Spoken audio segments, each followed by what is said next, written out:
8 दिसंबर को हिमाचल प्रदेश विधानसभा चुनाव के नतीजे आने वाले हैं। 8 दिसंबर को साफ हो जाएगा कि प्रदेश में भाजपा रिवाज बदल देगी या फिर जनता भाजपा को ही बदल देगी और कांग्रेस के हाथ प्रदेश की कमान सौंप देगी। लेकिन सरकार चाहे कांग्रेस की बने या फिर भाजपा सत्ता में वापसी करे, जो भी नई सरकार सामने होगी उसके सामने सबसे बड़ी चुनौती होगी हिमाचल प्रदेश पर लगातार बढ़ रहा कर्ज।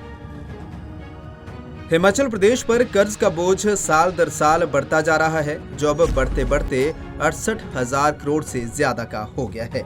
यानी कि कहा जा सकता है कि हर शख्स पर करीब 1 लाख रुपए का कर्जा है। जो भी बच्चा आज प्रदेश में पैदा हो रहा है वो 1 लाख रुपए के कर्ज को लेकर पैदा हो रहा है।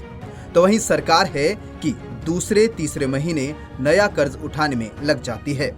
8 दिसंबर को हिमाचल विधानसभा चुनाव के नतीजे आएंगे और इसके बाद प्रदेश में नई सरकार का गठन होगा। प्रदेश में किसी भी सियासी दल की सरकार बने, लेकिन नई सरकार के सामने सबसे बड़ी चुनौती इस आर्थिक संकट से निपटने की आएगी, क्योंकि हिमाचल प्रदेश पर 68,000 करोड़ रुपए से ज्यादा का भारी भरकम कर्ज है।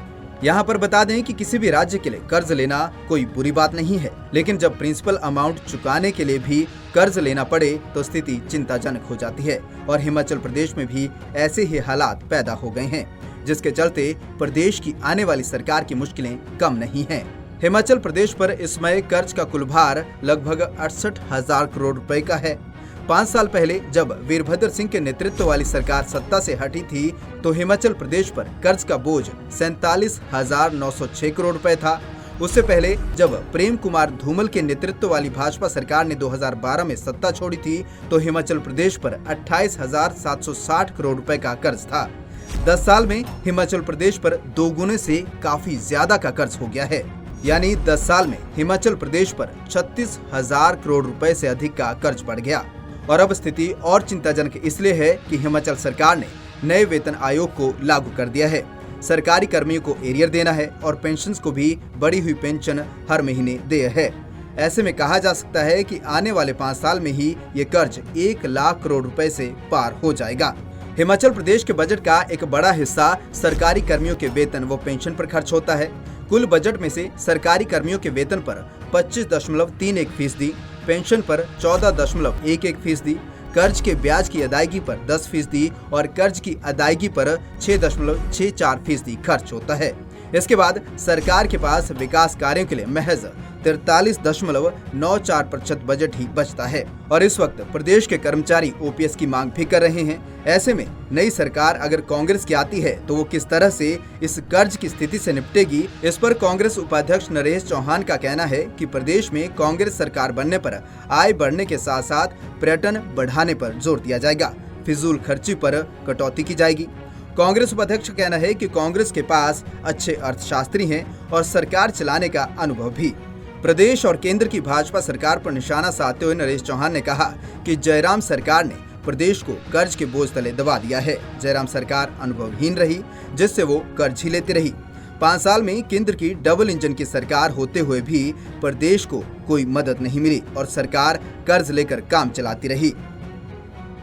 वाली बात नहीं, नई सरकार बनेगी कांग्रेस पार्टी की और उसको फाइनेंशियल मैनेजमेंट से कई चीज़ों को ठीक करने की आवश्यकता है और सरकार को अपनी प्राथमिकता तय करने की आवश्यकता है कि किन खर्चों पे किन हेड्स में क्या खर्चे होने चाहिए और रेवेन्यू को कैसे बढ़ाना है, ये भी एक इम्पॉर्टेंट है। और जहाँ तक सवाल है, हिमाचल प्रदेश एक स्पेशल कैटेगरी स्टेट है।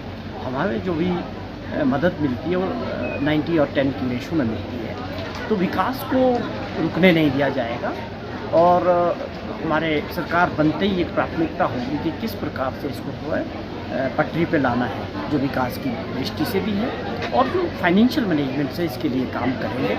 तो खर्चों को कम करना भी उसमें होगा और रिसोर्सेज तैयार करने नए, जैसे टूरिज़्म का बहुत बड़ा पोटेंशियल है हिमाचल प्रदेश में और दूसरे से क्षेत्र जो है जहाँ से हम रेवेन्यू बढ़ाया जा सकता है सरकारी खजाने में, उसके ऊपर पूरी जोर से जो है काम किया जाएगा।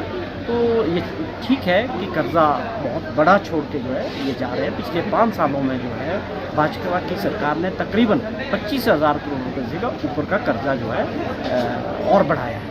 तो कांग्रेस की सरकार बनेगी, लेकिन इसमें कोई समस्या वाली बात मुझे नहीं लगती है। जहाँ तक आपने सवाल किया कि भारत सरकार की जो मदद है, वो मुझे नहीं लगता कि 5 सालों में भी कोई बड़ी मदद जो है डबल इंजन की सरकार को हिमाचल प्रदेश को कुछ मिल रहा है।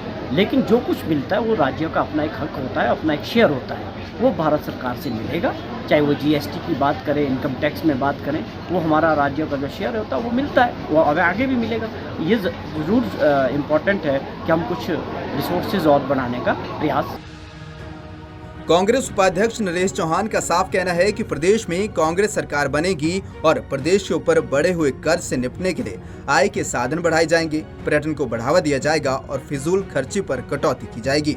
लेकिन फिलहाल प्रदेश जिस तरह से कर्ज के बोझ तले दबता जा रहा है, चिंता का विषय है और जरूरत है कि चाहे सरकार किसी की भी बने, कांग्रेस की या फिर भाजपा की, अगर बढ़ते कर्ज पर लगाम नहीं लगाई गई और आय के और साधन न तलाशे गए तो निश्चित तौर पर कुछ ही सालों में प्रदेश को एक बड़े आर्थिक संकट का सामना करना पड़ सकता है।